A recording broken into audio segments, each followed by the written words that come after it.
Namo Narayanaya. This is a recording of a talk of James Swartz on the Bhagavad Gita at Yoga-Vidya Bad Meinberg near Hanover in Germany. Sadashiva Samarambam Shankaracharya Madhyamam Asmadacharya Paryantam Vande Guru Paramparam Ishvaro Guradmeti Murti Beda Vivagine Vyomavadvyapta Dehaya Dakshinamurtaye Namaha. Sarva Vedanta Siddhanta Gocharam Tamagocharam Govindam Paramanandam Sadgurum Pranatosmyaham. Om Narayana Govinda. Chapter 7, Direct and Indirect Knowledge. O Arjuna, if you wish to know me without doubt, commit your mind to me, surrender to me, and take refuge in yoga. What does surrender to me mean? Understand that Ishwara is the giver of the results of the action. If you understand that Ishwara is giving the results of the action, your anxiety about getting what you want, about what will happen, your anxiety about your future, about your life will disappear. You'll understand that everything you need hasn't been always supplied, is supplied now, and will always be supplied. So you can stop worrying about what's going to happen.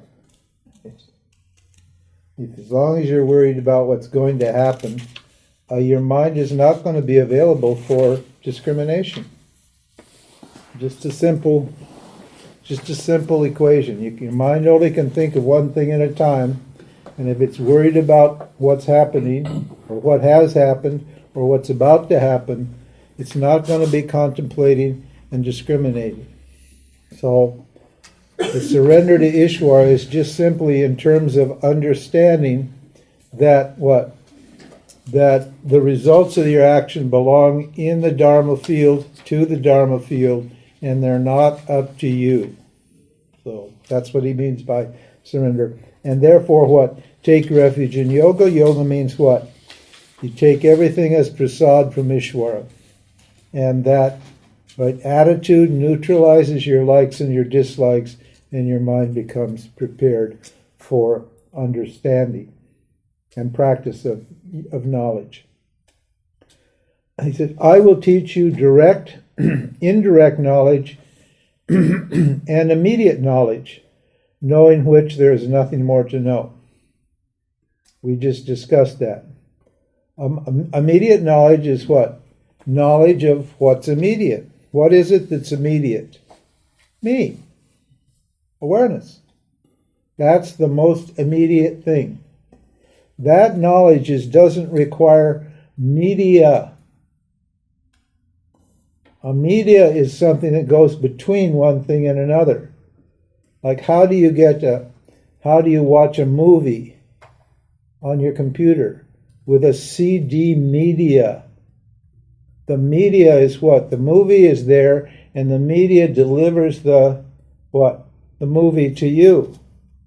So there's a media, there's something between you and your experience. That's the media that delivers it. But this knowledge is immediate. It means there's no media, no vehicle required for what? This knowledge. Why? Because, as we just said earlier before the break, the distance between you and yourself is zero. The distance between you, the chair and the wood is zero. There's no distance. So the knowledge doesn't require media. The knowledge just requires what? That your ignorance about yourself be removed. And Tat Twamasi, you are that, is the mantra that will what? reveals the fact that the seeker is what he or she is seeking. The seeker is the sought. There's no difference between you and what you're seeking. The seeker is always looking for an object to find. When you get Vedanta, you become a finder. Your seeking stops. Tons of emails all the time, every year. Thank you so much, my seeking stopped. Yeah, your seeking has to stop because there's only you. There's nothing to seek outside. There is no object. The self that you're seeking cannot be turned into an object. It can only be uncovered by what? By removing your ignorance about it.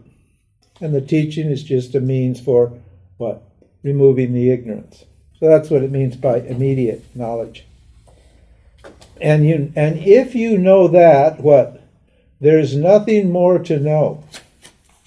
This is from an Upanishad statement. What is it knowing which everything else is as if known? What is it knowing which everything else is known? What would that be? Where do you experience objects? What is the location of an object? Mind is the location of objects, and where is the mind experienced? In me. So what's the source of the mind? Me. So how far is the object from me? No distance. The object is me. Think about it. Why does it look like objects are away from you and you need a media to get to them? Why does it look like objects are outside? We'll take physical objects now. Why does it look like a physical object is away from you? Identification with the body. Yeah, identification with the body. If you're the body, then I'm over here. But that doesn't work, does it? Why? Because the body, your body, is as much an object to you as my body is an object to you, isn't it? Huh? Different, but same. Isn't it? So, your body's an object to you just like my body's an object to you. What's the difference? There's no difference, which means what? I can't be over here, can I? And your body appears in you just like my body appears in you, doesn't it? So what's the difference between the appearance of your body and the appearance of my body? No difference. Are the yous different? Are the you that sees the body different? Is the consciousness that sees your body different from the consciousness that sees my body? No, yeah, that's right, no. What is the source of the body? The self. What makes it look like the object, the mind, and the body are different, are away from the self? What is it? Yeah, Maya. Simply ignorance of this fact. That's it. The bodies, when you realize this, the bodies always look like they're out there. The bodies don't stop looking like they're out there. My body will still look like it's over here to your body. Don't think there's going to be some big orgasmic merger and my body and your body are going to melt into one and there's going to be one big orgasmic oneness experience. Because that's not going to happen.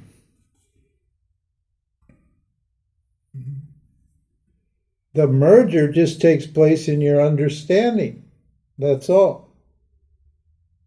So you see differences, but you know the differences aren't real. You see division and separation, but you know the separation and the division is not real. So you still function here. Your body still functions. Everything stays the same here. But there's a shift in my vision from the point of view of the body, the individual, to what? Limitless awareness. Yeah, so knowing which there is nothing more to know. He says, then, among many thousands of people, only a rare person seeks freedom. It's a small group here. There's 7 billion people on the planet, and we got like 20 people in the room. No, there's other people seeking freedom, but you know what I mean. So, and among those who make an effort to be free, an equally rare person comes to know me in reality as I am. It means what? Just seeking isn't good enough. There's certain qualifications are necessary. Right? We've discussed a number of those qualifications. Life's a zero-sum game. The joy is not in the object. Enlightenment is not experiential.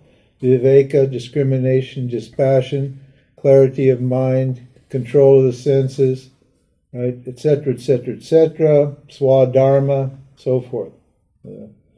And what? A teacher and a proper teaching, a proper method and a realized teacher, a person who can wield the knowledge. So those are all there. So that's why it's rare, because all those factors need to be in place before this knowledge is going to happen and become firm.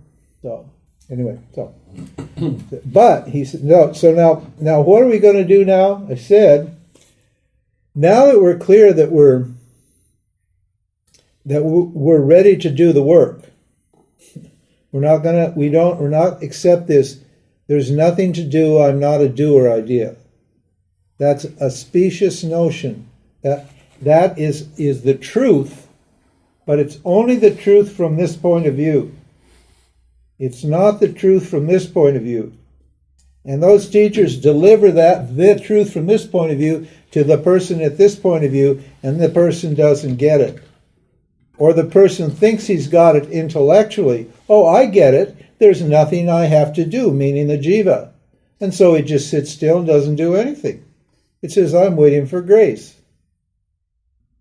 Well, worst thing that can happen. You've thrown away the most important factor in the equation, which is your own efforts. That's why we have 6 chapters discussing what you can do, what you should do. We didn't even discuss the lifestyle of a karma yogi, really. There's lifestyle issues there that need to be addressed also when we talk about karma yoga. Didn't get around to that. So now that it's clear that I'm ready to do the work, and I'm committed, I'm deeply committed, I have that desire to be free, then we're going to have to find out, we're going to have to see what our backup is. There's another factor that can be a big help in this, a huge help.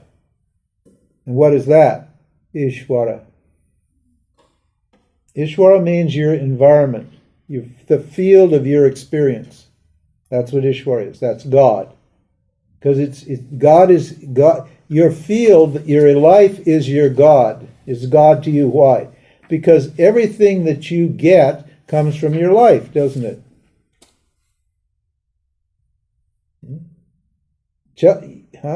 Have you ever got anything that didn't come from your life, from your circumstances, your situation? Every single thing you got came from your circumstances, your situation. From your mom and your pop and your brother and your sister and your friends and your family and your school and every single thing came from your immediate circumstances. That's what's called Ishvara. Ishvara expands beyond your immediate circumstances. It includes the circumstances of everything, But as far as the jiva as an individual is concerned, he or she is dependent what? On his immediate environment.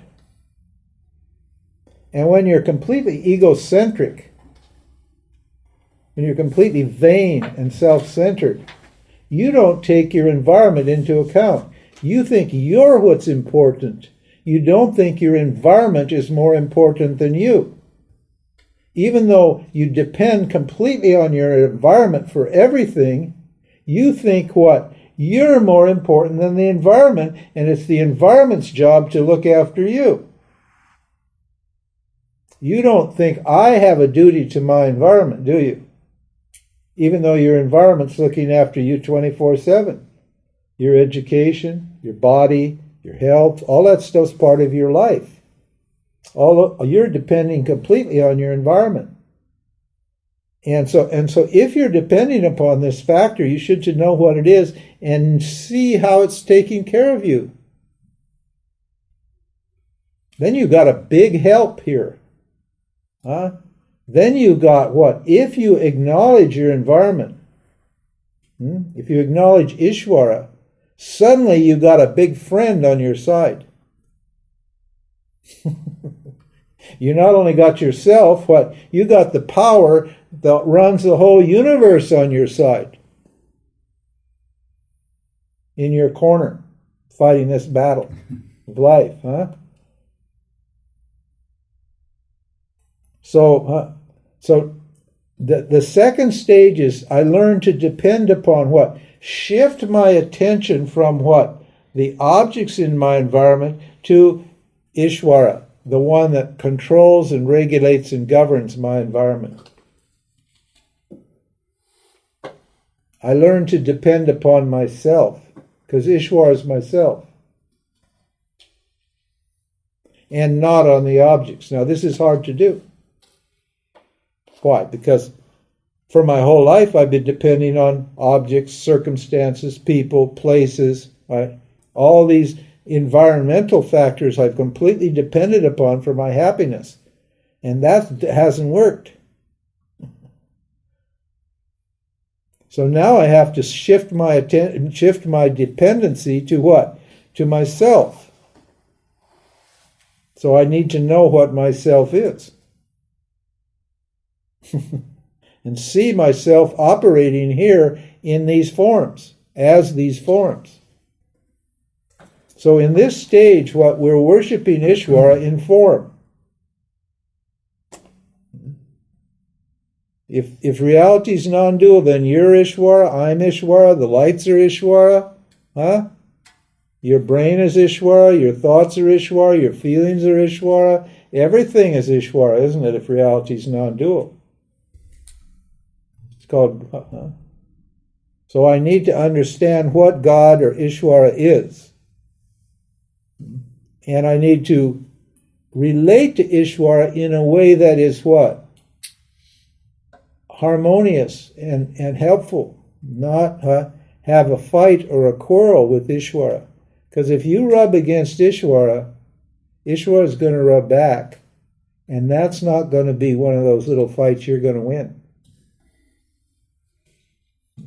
So these next verses are all about who is this Ishvara, what it is. This is knowledge of God, God knowledge. I said you can get moksha through self-knowledge or through God knowledge. Both of them, what? Both of them lead to the self. The self isn't God, and the self isn't the jiva. The self is what? That which gives Ishvara the power to create the world, and that which gives the jiva the power to what? Live, to think, and feel. It's the same self in Ishvara that's in jiva. And that's what? Knowing that self frees you from both jiva and from Ishvara. Those are the only two sources, what? Of problems. Me, jiva, and two, Ishvara, the world. The world is Ishvara.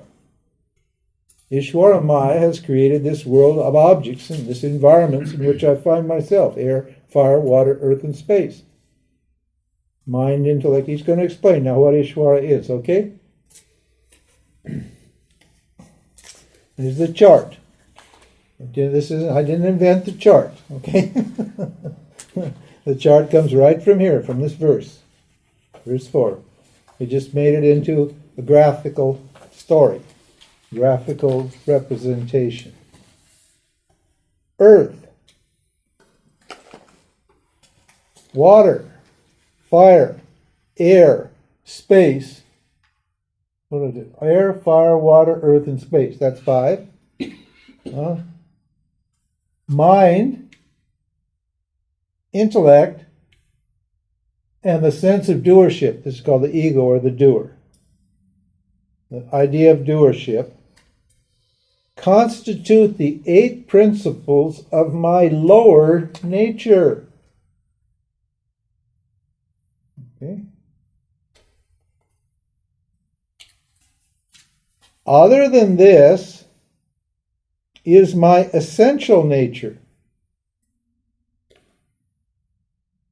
What is other than this? What is other than this?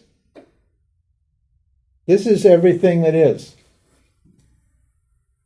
The elements, and reflected consciousness. Mind, intellect, ego, and 5 elements. Matter and sentient life. Life and what? Matter. That's the lower nature of what? Of awareness. Okay? And other than this is my essential nature, by which is also the nature of the individual. See the little ohm here? The ohm here, what? The same ohm that's here. So the ohm that's supporting the individual is the same ohm that's supporting the total.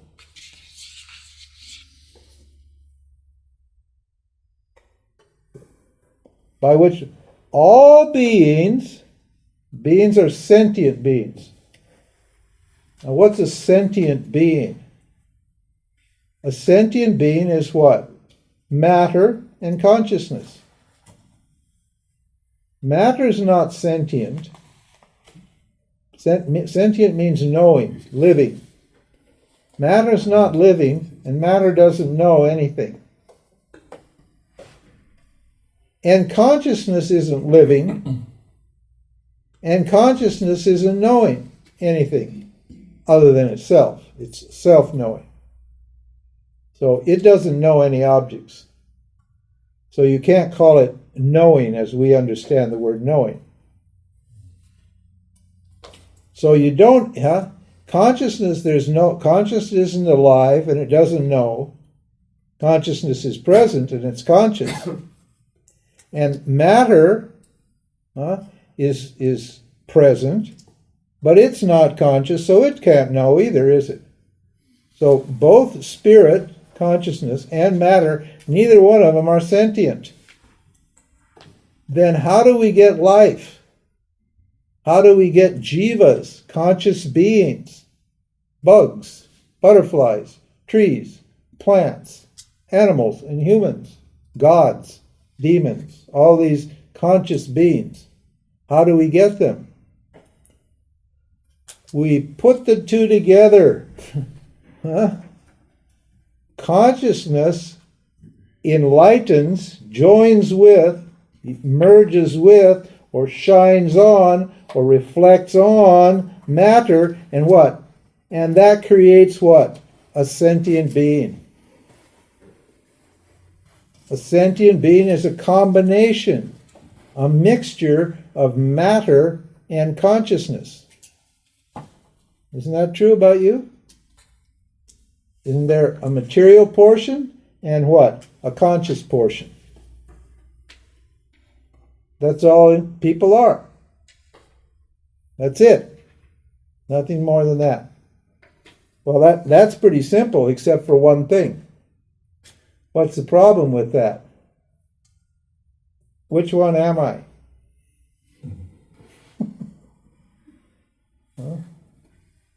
Which part am I? Am I the consciousness part? Am I the material part? Am I both parts? Who am I? This is why jivas don't know who they are, because they've got two parts. They're confused. This is duality. Got these two principles, two opposite principles operating to make a third principle, which is a living conscious being. So that living conscious being is made up of two contradictory principles. No wonder that jivas are confused.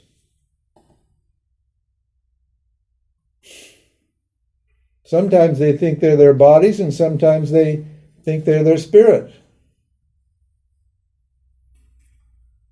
Which one am I? Am I the body?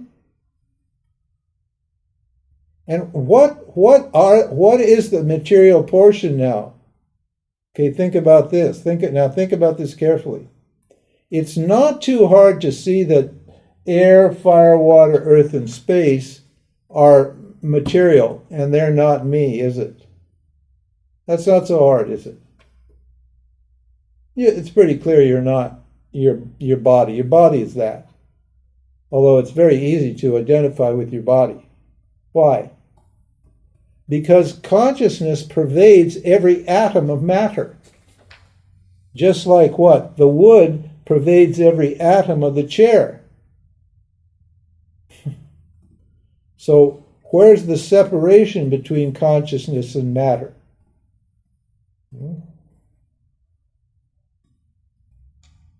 Am I the conscious principle, or am I the material principle? What am I? Now that shouldn't be too hard, because the material principle is an object, isn't it?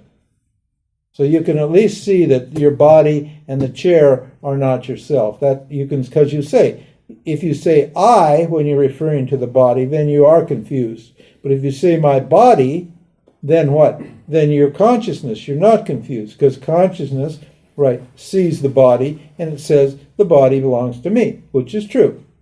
The body isn't there unless consciousness is there, so consciousness can own the body. So that's not a big problem.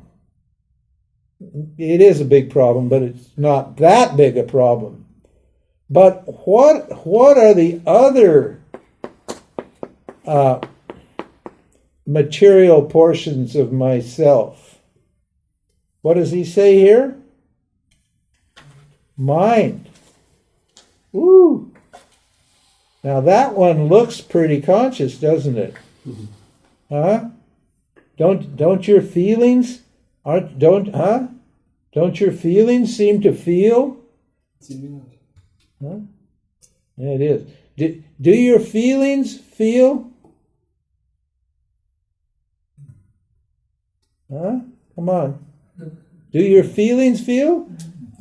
Yeah, you're not too sure, though, huh? No, not too. No, you're right. Your feelings don't feel. But, if I insult you, you'll go and tell your friend, he hurt me, won't you? Huh? That's what you say. He hurt me. Means what? I didn't hurt you. I hurt your feelings.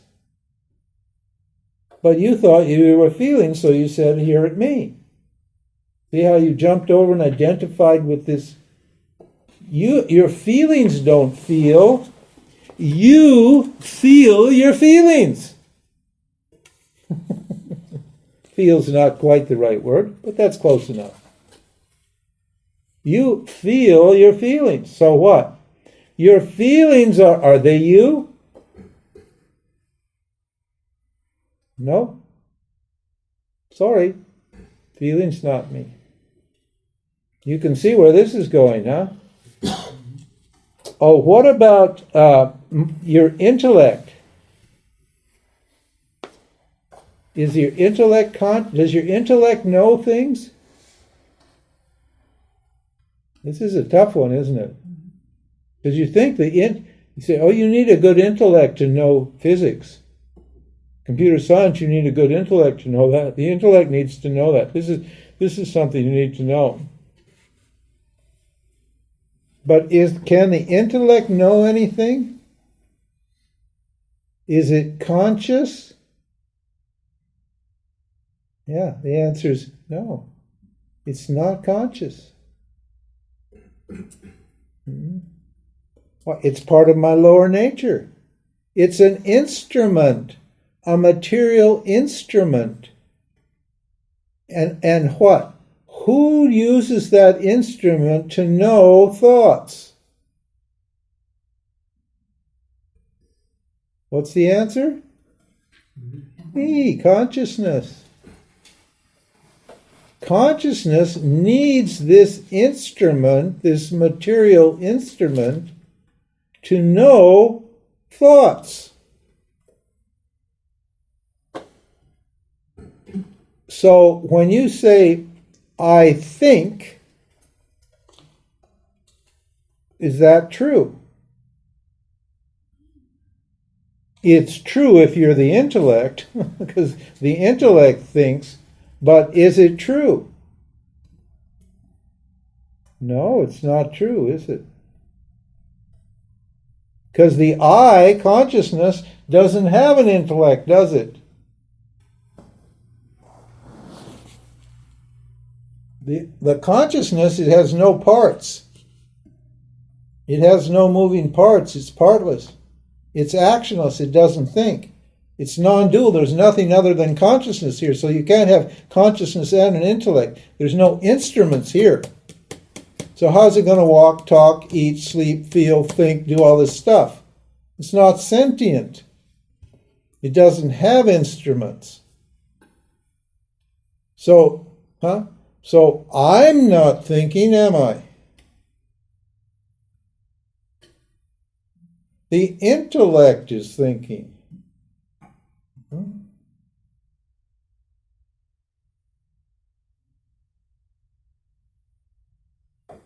And what else is the material portion of my nature? It's called Prakriti. The material. What's the other one? The other big one? Ego. It says here the doership. It's called kartrutva or karta, the karta. We'll make it simple. The karta. Karta means what? The one that does action. The doer. That's so. Is that ego doing anything?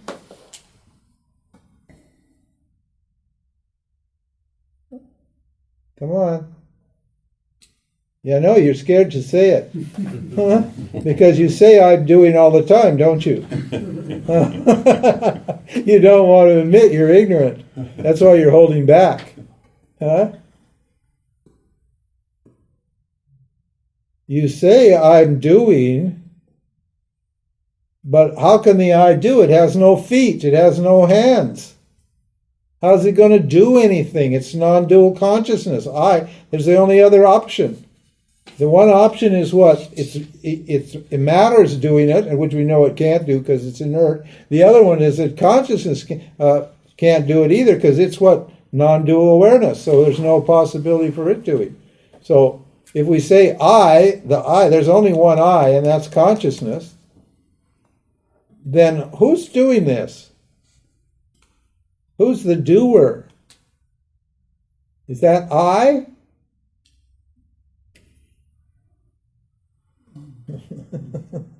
Yeah, Maya, Ishvara. What is Maya? What is Ishvara?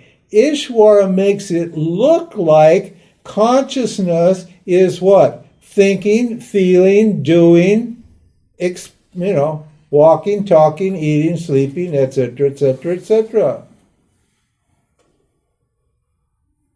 There's one factor we didn't include here, huh? Now we're going to include it. This can't do anything. This can't do anything. Then, huh? And I'm definitely Jiva is what? Only two things, isn't it? It's what? Awareness and matter. That's it. So there's some factor other than what? Awareness, you, consciousness, and matter that's producing what? The appearance of action.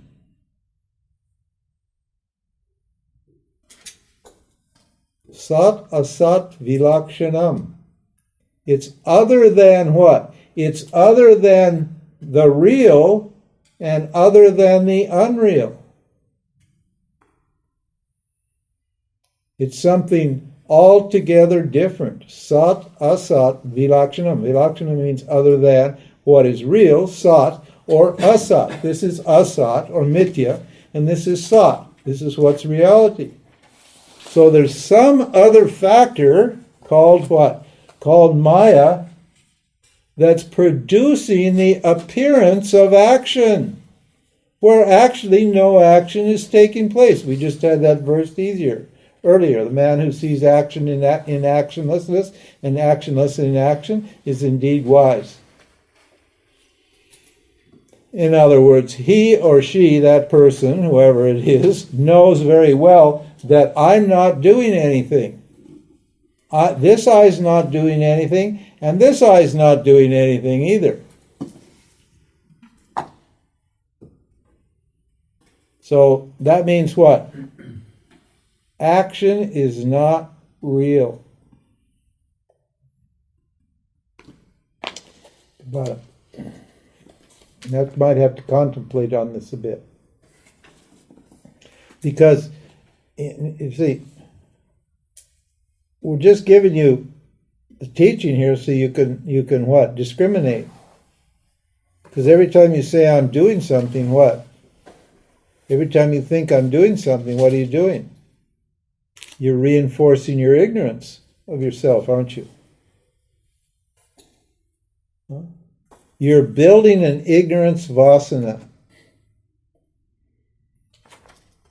Every time you say I think, you're what? You're stating your ignorance. Every time you say I feel, you're stating your ignorance. That's ignorant. You're what? What are you doing? You're identifying with what is not real, asat, or mithya. You're identifying with something that exists, but it's not actually real. And something that exists, apparently exists, is as good as non-existent. The Buddhists say this is non-existent, but they're wrong. The Shunyavadis say, that it doesn't exist, but they're wrong. And the modern teachers, Tony Parson and those people, they say it doesn't exist, but they're wrong. It does exist. You can't experience something that doesn't exist. So it does exist, but it's not real. I chase it. I chase objects here because I think they're real. If I knew they weren't real, would I chase them? No. That's right. No. The answer is no. I only want love and money and sex and power and education and fame and security and blah, blah, blah, blah, blah, blah, blah, blah, blah, whatever it is, because I think it's real. I'm not chasing either. Huh? Because chasing is an action. Yeah, chasing. I'm not chasing either. That's right. The I doesn't chase. The jiva chases the...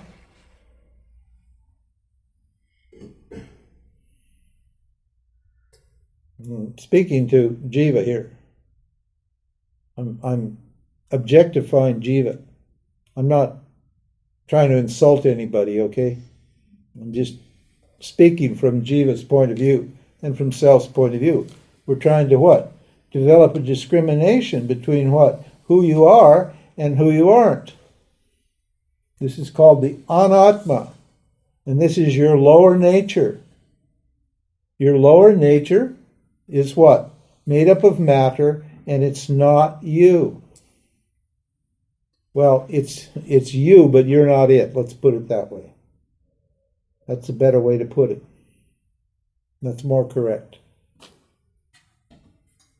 This is you, because without you, there's no this. But you aren't this. You're free of this, just like the wood is free of the chair. The wood is free of the chair. The material world is what?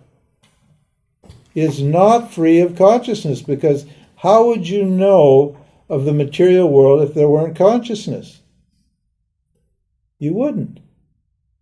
If consciousness is not there, there's no material world. The material world is just nothing but the knowledge of the material world, and knowledge depends upon consciousness. So the material world depends upon consciousness. You remove consciousness, and what? There's no material world. You can't remove consciousness. But you can't remove consciousness. That's right. We can remove the material world, but okay, try to remove yourself.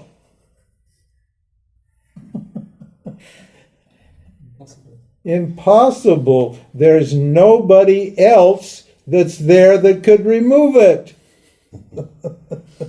That's what non-dual means. There's not two selves. If there was another self somewhere, that self may be able to get rid of this self. But there's not two selves. So who's going to remove the self? Who's going to remove you? What does that mean? I'm eternal. I'm non-removable.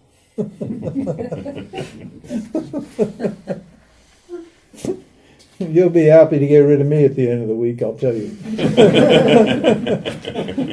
This eye's removable, but you're not removable.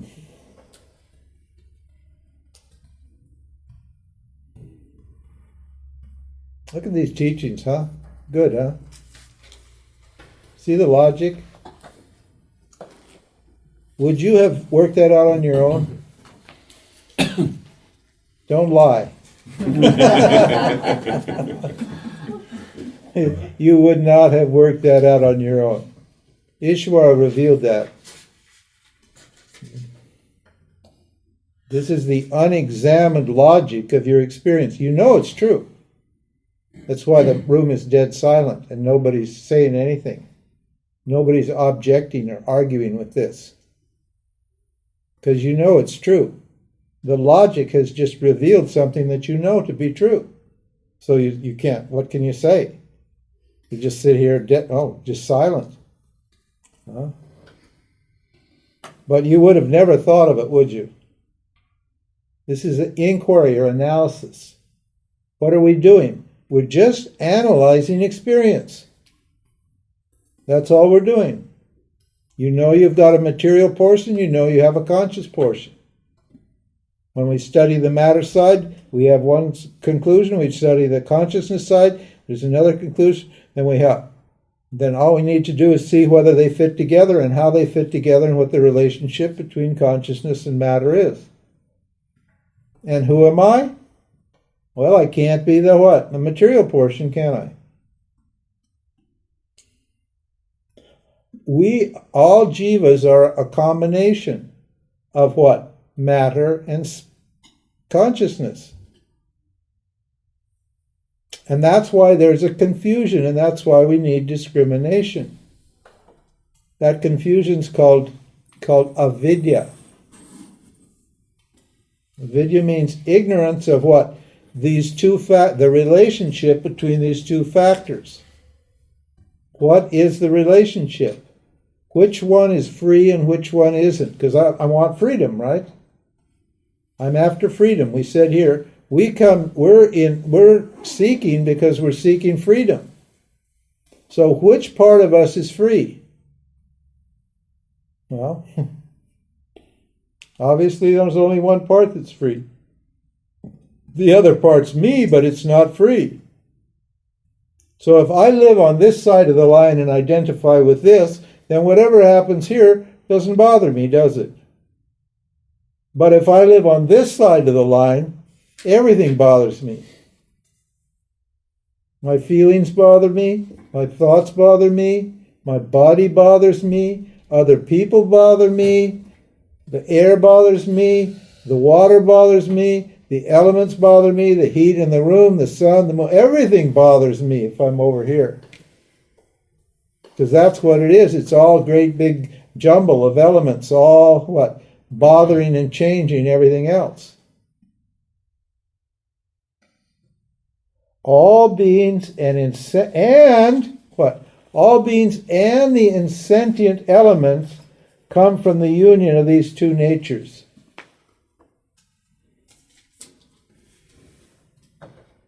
Now, usually when we present the self, and most traditions do this, and most Vedanta texts do this, we present the self as consciousness.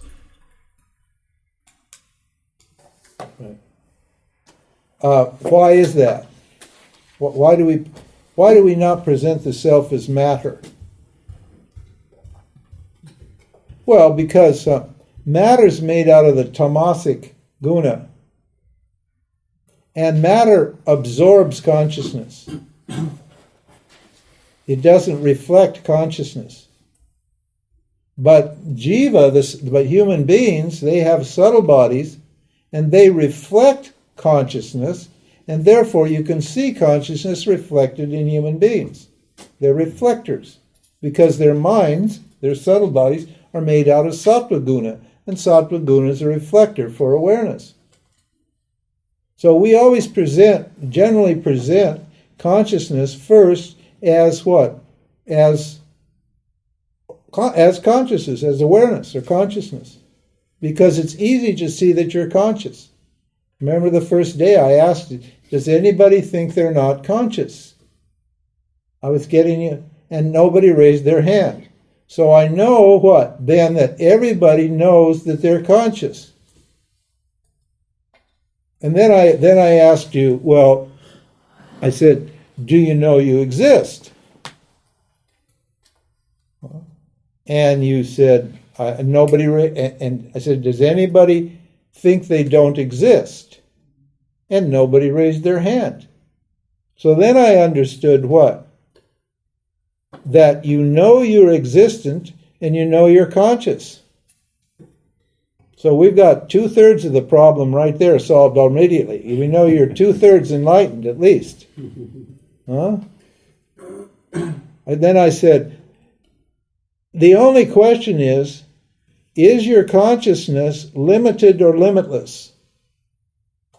And then, most everybody said it was limited, or they didn't want to say because they didn't want to be wrong. But basically the feeling is that my consciousness is limited, right? So then our job is to get rid of the sense of limitation, to show you that your consciousness is not limited. So we have teachings for do that. But what about matter? If matter is consciousness, how am I supposed to see consciousness here? How am I going to see it here? I can see it here reflected in my mind. That's not too bad. Oh, yeah, it's a reflection, but that's close enough. As we say in America, close enough for government work. It's okay. Don't have to be precise. You work for the government, close enough. Don't worry. But what about here? How do you see consciousness here? Now look, do the glasses exist? Huh? Yes. Answer is yes. You say, is it correct to say the glasses exist? Is that a correct statement? Well, no, but yes, we'll say yes. Let's say yes, just for argument, okay? Let's say the glasses exist. Now, what does that mean? The glasses are the subject, glasses is a subject, and they exist. That means they do something, right? They exist. That's the verb. In every sentence you have a subject and a verb, a predicate, and that's a verb. So you say, the glasses exist. Then that means what? Does the existence belong to the glasses? Yeah. But you said the glasses exist. So it looks to me like what? The existence belongs to the glasses. Not unconditionally. Now, okay. Now, does the hand exist? Yeah. Yes, it does.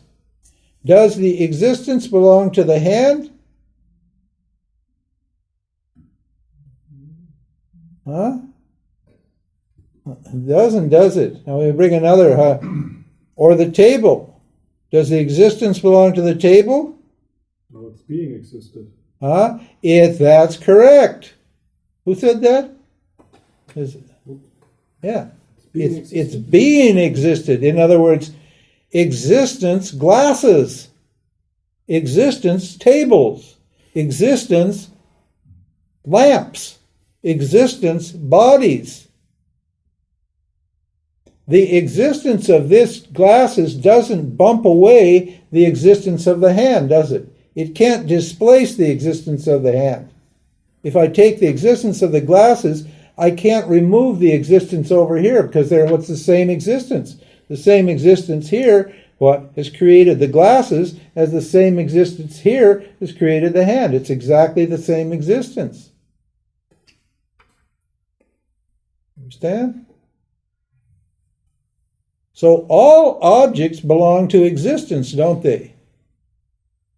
Existence consciousness is the substrate for all the objects. The objects, what? Don't have any existence of their own, do they? Just like these sentient beings don't have any consciousness of their own, do they? Does the consciousness that belongs to you, does the consciousness belong to you, or does it belong to you? No. Consciousness use and consciousness use. The same consciousness becomes you and you and you and you and me. Means what? The consciousness doesn't belong to the person, just like the existence doesn't belong to what? The chair or the table or whatever it is.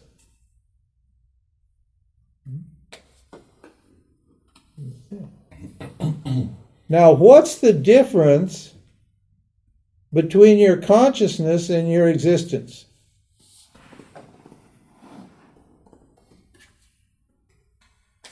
Can you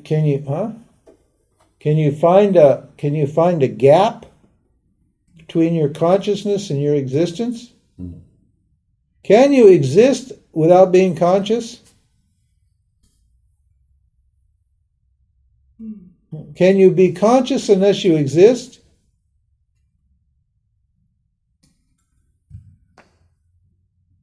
Means what? Your consciousness and your existence are the same. We call that sat and chit. The self is sat, chit, ananda.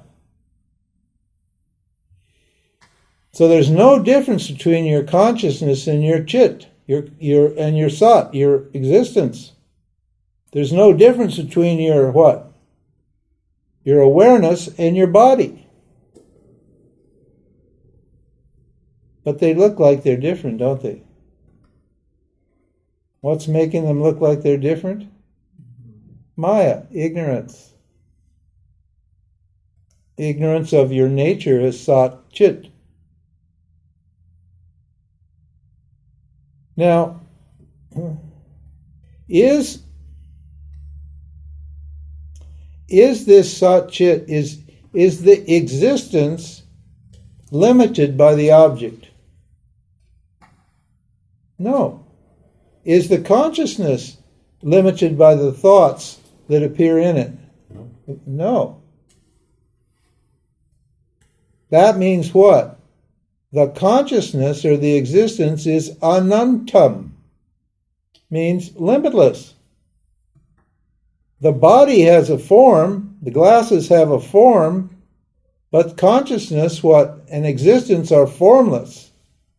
And they take the form of the glasses when Maya is operating. When Maya is operating, it produces all these forms. These bodies, these people, the air, the fire, the water, the space, the earth, all of these things are produced out of consciousness by Maya.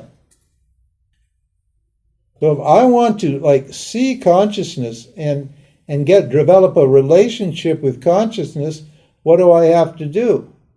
See all the forms in my environment as consciousness, which they are, isn't it? And develop a relationship with the consciousness in the forms, not with the forms themselves. Why? Because the forms are asat. They're apparently real, but what? The consciousness is the real part in myself and in all the objects. To get to that, I've got to, okay? Yeah. And that's what the second section of the Bhagavad Gita is about worshiping or meditating on the forms of consciousness. To prepare my mind, what? To free my mind of the forms. To get to the next stage, which is formless meditation. In other words, formless meditation is Vedanta, or understanding what? The self without form. Simply by the way we're doing now. You see how we got to the self? How we worked through the self?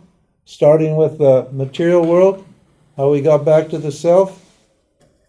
That's the logic you need to understand. If you can work that logic on your own mind, I'm working it for you. I'm showing you how to do it. This is the teaching. This is a profitable use of your mind. Longing for objects is not a proper use of your mind. The proper use, yes, ma'am? Oh, you're just stretching your arm.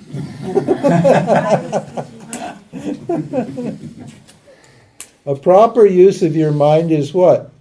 Using this logic to what? Separate yourself from the objects. Your body, your mind, your feelings, your thoughts, the world around you. Until it's clear which is which. You have no choice about either one. There's nothing you can do about consciousness, and there's nothing you can do about objects. The objects are eternal, and they're not real. So how are you going to change them?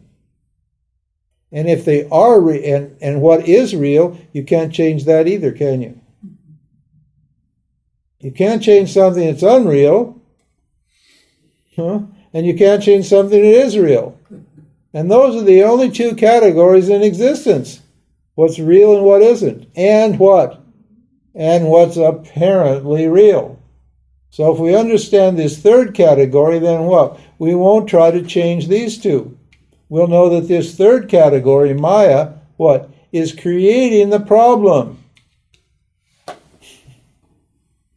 And you'll see the Maya working in you in the form of what? Your denial of yourself as awareness and your projection of yourself as a jiva, as a doer, enjoyer entity. Because this Maya has two powers. It's the power to conceal, that's called avarana shakti, and the power to project, that's called vikshepa shakti. And those two powers, what? Hide the self from you and make it look like you're the body, mind, intellect entity. Yes, sir, what is it? Does projection means in the future, so it needs time? No, it's a psychological principle. It means a thinking that something is something other than what it is. Like, for example, a snake and a rope. Do you know that story? In the present, there's a rope, but it looks like a snake. Because the man is fearful and tired and it's twilight, he sees a snake, but there's only a rope. The mind, So that's an example of Maya. That's the projecting power of Maya. Maya has two powers. It hides the snake, it hides the rope, and it projects a snake. Because of the past. No, not because of the past. No. No, there's no future or past involved in it. This is just in the present. There is no past. If reality is non-dual, there's no future and there's no past. This projection and denial takes place in the present.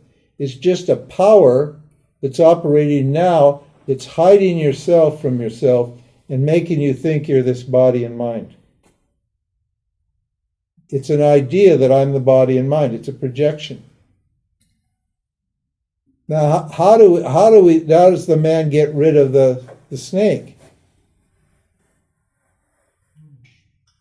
Yeah, what? A man comes along, the man means the Vedanta. That's what the man is in the story.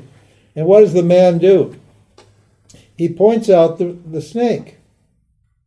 He says, what you're looking at is not a snake, it's a rope. I mean, it's a rope. He says, it's not a snake, it's a rope. And then what does the man do? He has his second look. He investigates using the scripture, the teaching. He investigates and then he sees, oh, you're right. I was wrong. I was tired. It was dark. I was fearful. And I saw a snake where there was actually a rope. So what am I seeing here? I'm actually consciousness, but I see myself as this body and mind, and this ego. I'm actually only consciousness, but I'm projecting what? This idea that I'm the body and mind. And and I need what Vedanta, a teaching that points out that I'm consciousness.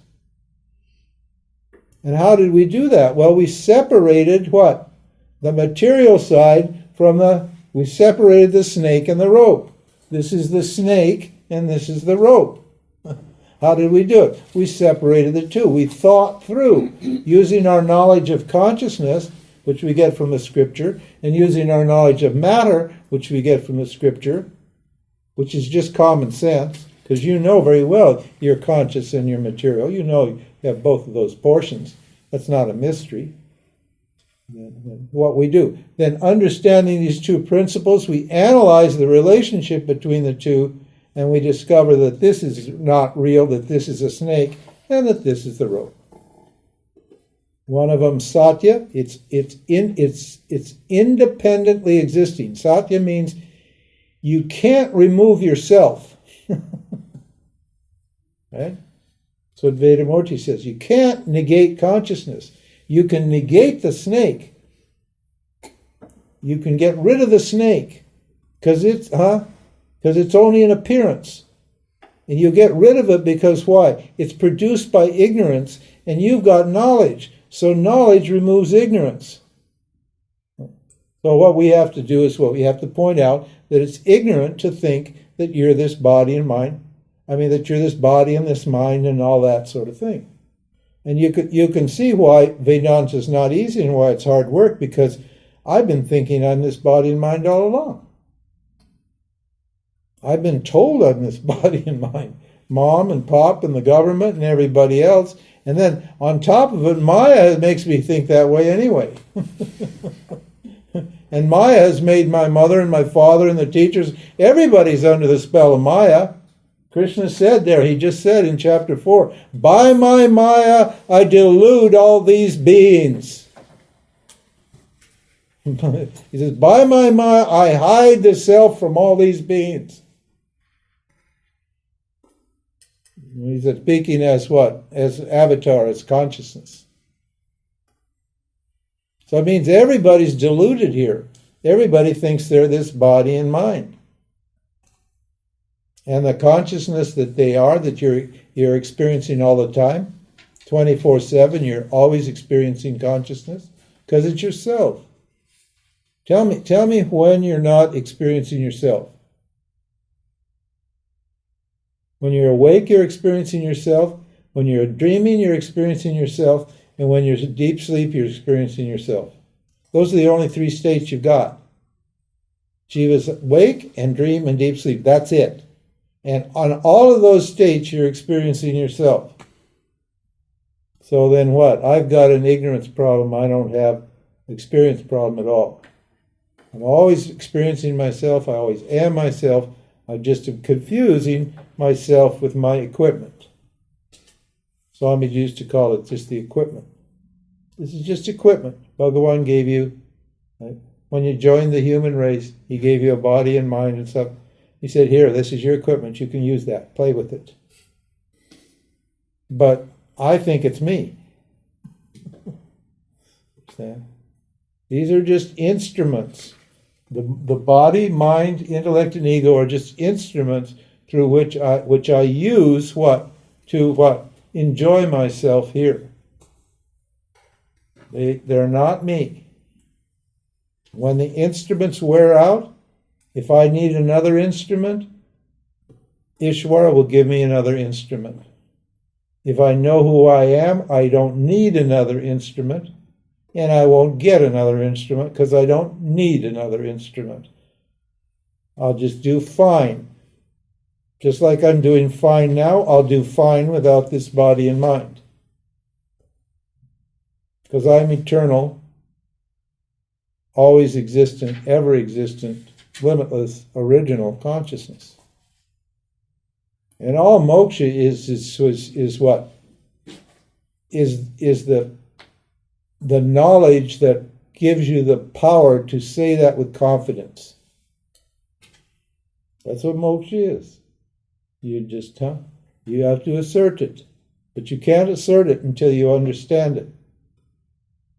There's all kinds of gurus out there who've had some kind of experience or glimpse, some sort of satori or samadhi or something, and they've had a glimpse, and they claim it, but they don't really know it. They know about it, they claim it as an object, they claim it as an experience, and so forth and so on. But to confidently state that is moksha. And it doesn't mean that this is limitless, non-dual actionless, ordinary awareness. If a person says, I am enlightened, meaning if this person says I'm enlightened, then what is that? We call that enlightenment sickness. Means what? That person is enlightened in the dream. That's dream enlightenment. The person has pulled this thing down here and said, I'm enlightened here in this dream. But enlightenment is freedom from the dream. Enlightenment is freedom from the person who claims I'm enlightened. The only person that can claim that is the universal person, the real person. Purushottama, it's called in the Gita. The supreme person. Supreme is a bad word. It means limitless person. It means it's not a person. Person means what? Person is a symbol. Because people are conscious, and it's a symbol of consciousness. It's limitless consciousness. Yes, sir. One question, clarification. Knowledge is made out of matter and impossible without Maya? That's right. Yeah, that's correct. And is it apparently real? Or is it... Yes. Yeah. Okay. There's no knowledge in consciousness. Consciousness is beyond knowledge. It's dependent. Knowledge is dependent upon consciousness. How can Maya operate? There's no knowledge in deep sleep, for example. Okay. So how real is knowledge? Yeah, Vedanta's all in Maya. We're all down here in Maya. Vedanta's working here. The Guru's in Maya. Vedanta's in Maya. The Jiva's in Maya. Huh? We're all working down here. Huh? But it's got to be that way. This is why Neo-Advaita doesn't work. They try to talk from here, and they assume that you're here. They don't want to come down here because the reason they don't is because they said it doesn't exist. They said you're not the doer, there's no ignorance, there's no knowledge, there's no guru, there's no scripture, there's no. They just go through the whole list and they negate everything. So how are they going to get you out of here? We come right down in here. This teaching is right here. The teacher's in Maya, the scripture's in Maya, the knowledge is in Maya, the ignorance is Maya, everything is Maya. We're in Maya, but we work our way out of it by using our brain. We don't try to shut down our brain. We're not trying to stop thinking or transcend our thinking. God gave us a brain for a reason, and we got this intellect to work our way out of this problem. That's why we got the intellect. That's what it's for. It's not for manipulating all kinds of stuff to get what you want. If you just use your brain to manipulate all kinds of stuff to get what you want, all you're going to get is more stuff and more wants. That's how it works. So instead of saying that the intellect is useless and it should be stopped and we should blah, blah, blah, we say, no, this is a great tool. Here's how to use it. So like that. Anyway, go ahead. I got excited there. I've been wondering whether Maya is also tricking us into seeing knowledge differently as it is. Well, yeah, we don't know the difference between knowledge and ignorance. That's right. Okay, that's... We think, when you say I'm a doer, you think that's knowledge, don't you? Huh? When you say if I say I'm teaching, now that's ignorance, isn't it? But if I think I'm teaching, then I've confused knowledge with ignorance, because it's ignorant to say I'm teaching, because I'm awareness. Now, if I say I'm a jiva, then I can say I'm teaching. I'm awareness appearing as a teacher called Jim, and I'm teaching, then that's not ignorance, because I'm taking this into account.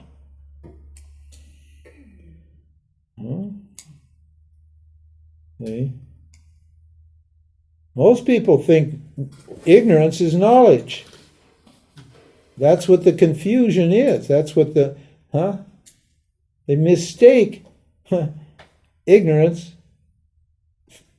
They mistake knowledge for ignorance.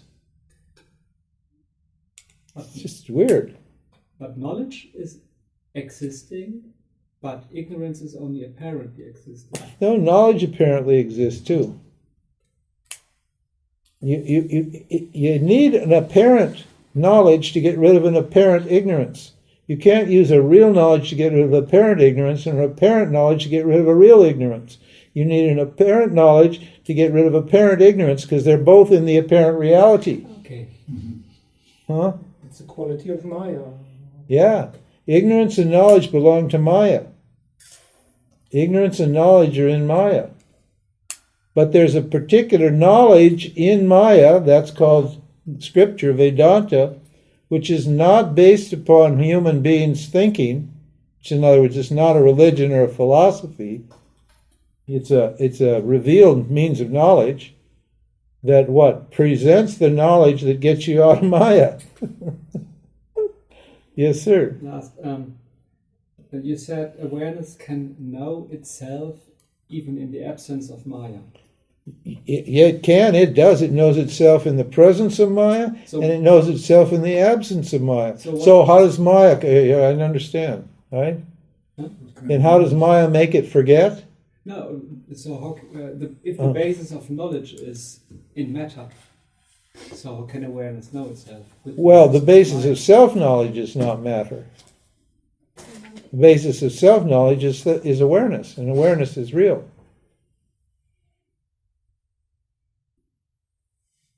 So there are two kinds of Two kinds of knowledge. Okay. That's right. Higher knowledge He's saying para-prakriti and apara-prakriti, the higher knowledge and the lower knowledge. I should have made that clear. Okay.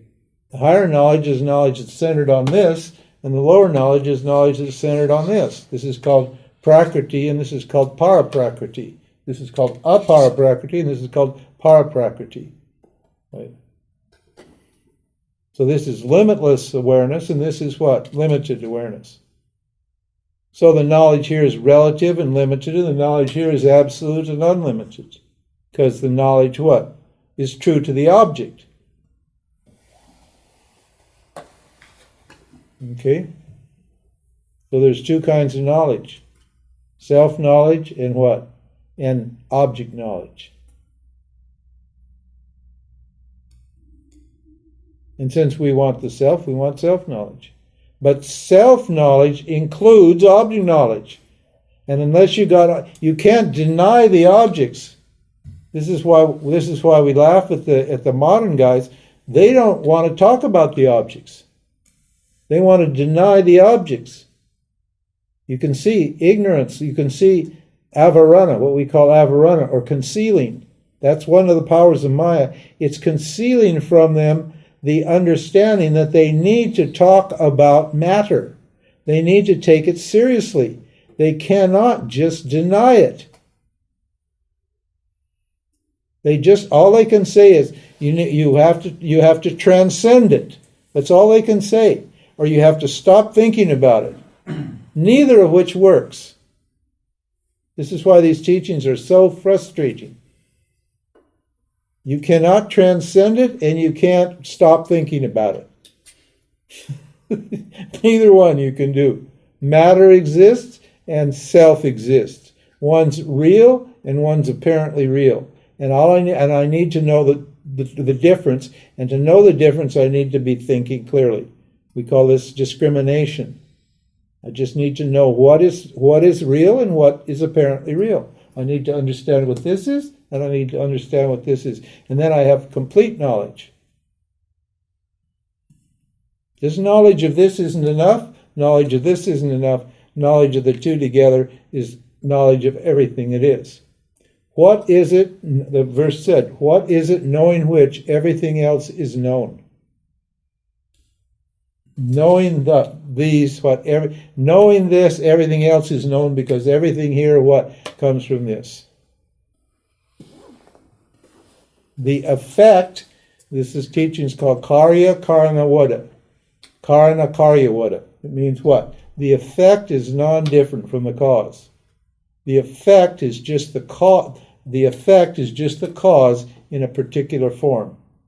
The glasses are just existence, what? In a particular form. The hand is just existence in a particular form. That's all. There's no... Existence is like space. Consciousness and existence is like space. It pervades everything. Space doesn't... Space, you can understand. If you can understand space, you can understand consciousness. Does space come up to here and stop, and then does it start over here? When I put the glasses in space, does the space sprung out and make room for the glasses? No, it doesn't, does it? Huh? No matter where I put the glasses, it has no effect on the space, does it? Why? Because space is subtler than the glasses, and it pervades every single atom of the right down to the bosons and the Higgs bosons and the neutrons and the protons. It just pervades every single atom of that. So it's not displaced by any object. Well, consciousness is just like space. It pervades everything, including space. The scientists can't get to that. They can get up to space. They can understand it up to there. But they just can't make the next step. Because they're stuck with their means of knowledge, inference and perception. And inference and perception won't take you past Maya. Inference and perception will take you right up to here, to where space comes. but what? It won't put you up here. It takes another step. And that's what that's what Vedanta is. Vedanta takes you the next step. But we have to throw out perception and inference as our means of knowledge and trust the scripture until we see that it works. Yes, sir. And the last step, is it grace or it's the mind? Or it's both?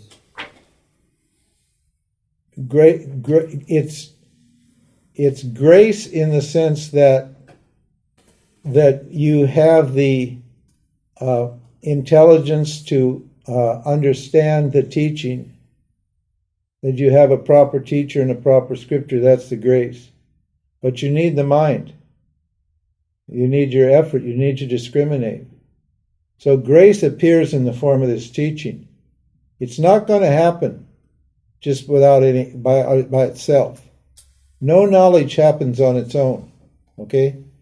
Knowledge requires a means of knowledge. Knowledge doesn't just fly in out of the blue.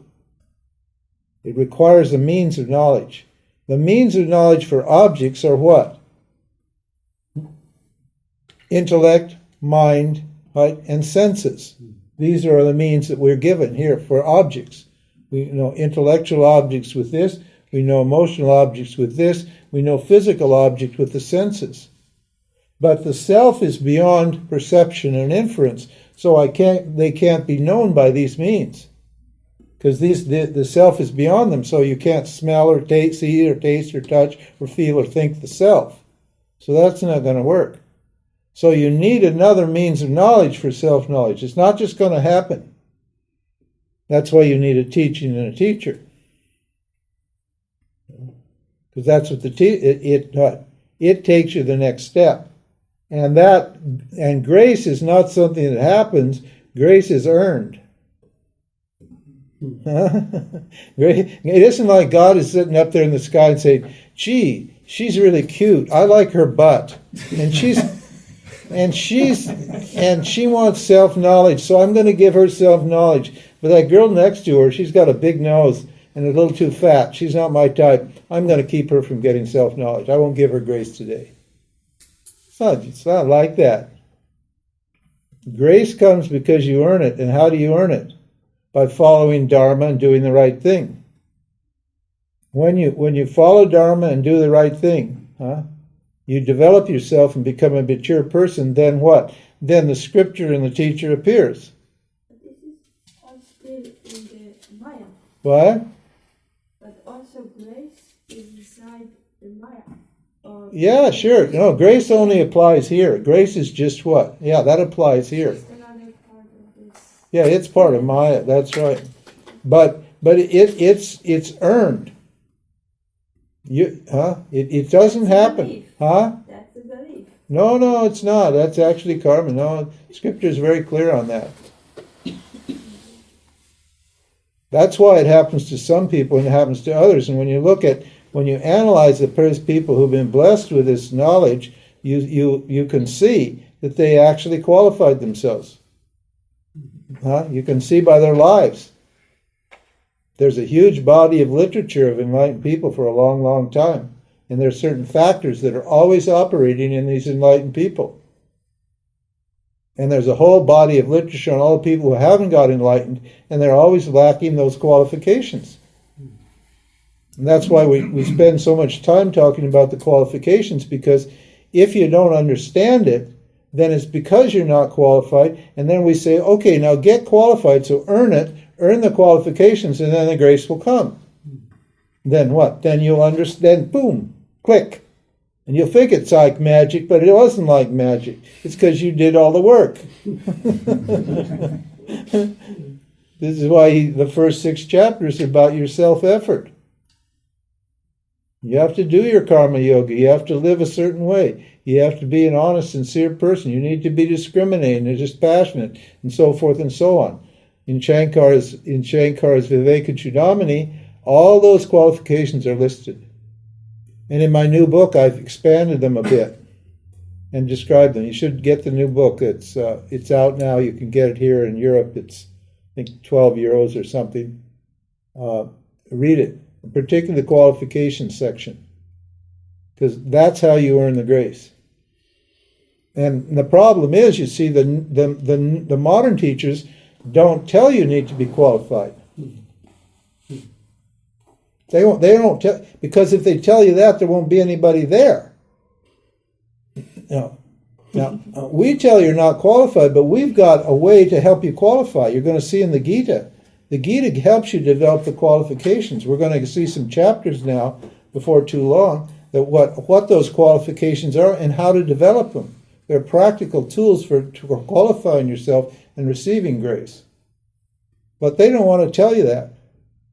Somebody told some I think it was 3 or 4 years ago, there was a Muji guy, and he fell in love with Vedanta, and he liked me a lot, and he thought he had this, what he thought was a real brainy idea, and that was, this was in Tiruvannamalai, and I was teaching there, and Nuji was teaching there. He said, "You know what?" He said, "We can really make a big event." I thought, oh, Jesus, because he's one of these perennial spiritual guys. It's been in the spiritual world for like 40 years. He's got a big website and all this stuff. He said, "Let's have a debate, you and Muji." He wants me and Muji to debate. I said, "No, I don't think so. It's all right. Never mind." And he kept bothering me, pestering me. "Oh, let's have a debate. Let's have a. We can get 500 people. Maybe 1,000 people come. This'll be big." He kept bugging me. I said, "Well, okay. Tell you what. You get me one of Muji's books. 'Cause I have no idea what Muji says. Why would I go to Muji?"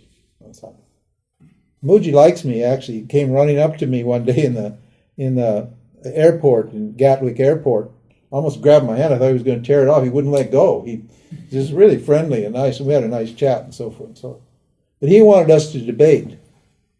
So I, just to get him off my back, because I had no intention of doing it, I said, get one of Muji's books so I can find out what his teaching is. Because if I'm going to debate him, then at least I ought to know what he's talking about. I can't just start blah, blah, blahing, And so he brings me this big fat book. It just came out. It was called The Breath of the Absolute. Did you see it? Yeah. Huh? It's a big fat book. Actually, it's not that big fat a book. It's a fat book, but the margins are really thick. And there's a lot of pictures and doodly stuff in between. So there's not that much text, but it looks like a real heavy-duty book. I read... No, seriously. I'm not making... It's not guru envy, okay? I'm just telling you. So I read about 50, 60 pages, but on the very first page, you know what it said? Very first page, the last or the second to last paragraph on a very small page, it said, there are no qualifications for enlightenment. Ergo, 5,000 people seeing Muji. 20 people here. Some people see both. Huh? Some people go to Muji, some people come here. Yeah, occasionally. Basically, after they've been here, they don't go back to Muji. Except just for the Sangha, the cute girls, and the nice satsang and the nice high. But, no, not many come. Because they're not, this is a different story. This is a different teaching. This is for qualified people. This is the most sophisticated teaching on the planet, basically. And it requires all these qualifications. And those people want to be what? They want to be happy. They want to have their hugs. They want to have their sanghas. They want to love Muji. He's a great guy. He looks very gurujic. He looks great up there. Huh? And they got a daddy figure to worship who loves them. Hell, man, what else can you ask for? And, huh? So they don't want to hear about this. I know, because I used to, at the same time I was teaching there, I used to go to this little cafe. It was called Satya Cafe. It's right there near where Mooji was teaching and I was teaching. We were both teaching in buildings next to each other. And so after my talk, I used to go and have lunch there. And many of Mooji's people went there to eat also. They didn't know who I was. Nobody did. I was like invisible. And I would just sit there and eat my thali meal, and they'd all be there and they'd all be talking. And I just sat in the corner and listened. That's all, just to hear what they were saying and what they were talking about. And you know what it was all about? The incredible energy, man. The energy. It's unbelievable. It's so incredible. Huh? That was it. It was all big Shakti. It was all a big warm fuzzy thing. And they said, yeah, huh? But then one of them said, yeah, but where is it now? It means as soon as they're out of the Sangha, the energy's poof. Huh? Now that's all right. He's back on at 4 o'clock for his evening talk. Yeah, it's good. I mean, yeah. But they want to feel good. That's fair enough. And it's all good. Because he's sort of talking about it and around it, and he's getting people in the right place. And it's good. No, it's not a criticism. I'm just saying that on this topic of grace, grace isn't just flying out of the blue. You got to earn it.